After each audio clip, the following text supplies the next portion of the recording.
Hello and welcome to episode 44 of the Layton Fitness podcast.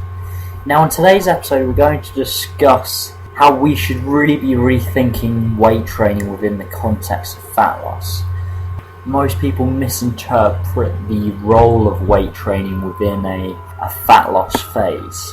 So I think this is going to be really eye-opening to realise all of the numerous benefits of weight training, why it should be the foundation of your routine, and also discuss some of the properties that actually make it very similar to cardio, and I'll explain why during the podcast.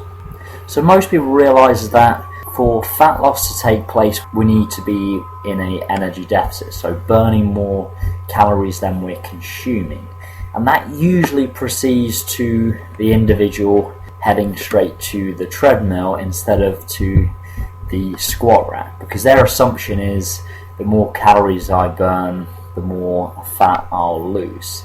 However, this really is just a classic case of missing the forest for the trees. Weight training has numerous advantages over cardio within a fat loss phase. Now it's important to give a caveat here. I'm not saying that cardio doesn't have its place within a fat loss phase. It absolutely does. However, weight training should be the foundation for the following reasons. The main reason you're going to be performing weight training within a fat loss phase is to maintain lean muscle mass. Now, not only is this important to give you the desired look you're after, but also having more muscle on you therefore means you're going to have a higher metabolic rate, and thus you'll be able to lose body fat more effectively.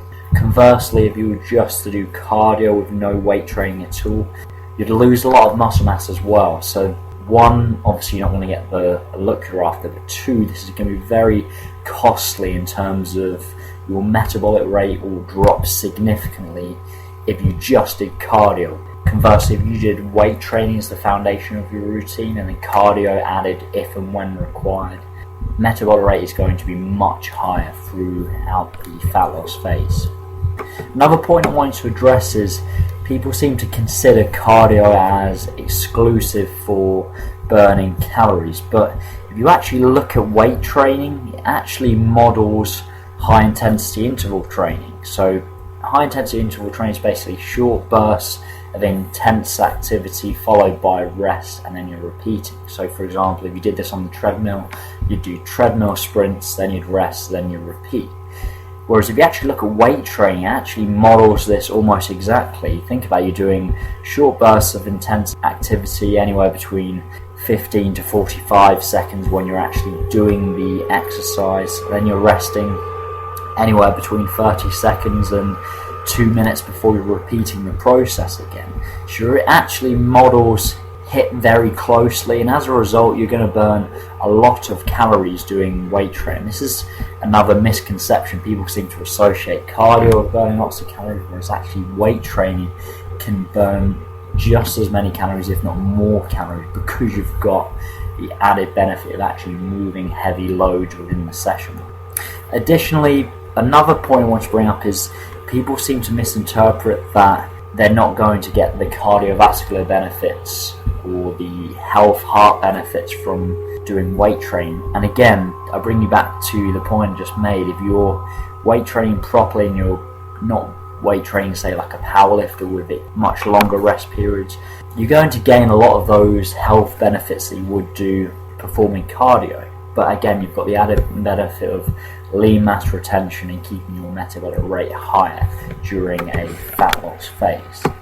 Now, in regards to practical applications, now firstly, make sure that weight training is the foundation of your routine within the context of fat loss. Make sure you're doing this anywhere between 3 to 6 sessions per week, focusing mainly on big compound multi-joint exercises, things like squats, deadlifts, bench press, overhead press, all those exercises where you're using a lot of muscle mass. Now, obviously you're going to have some isolation work in there as well, but it should be based around those big key lifts.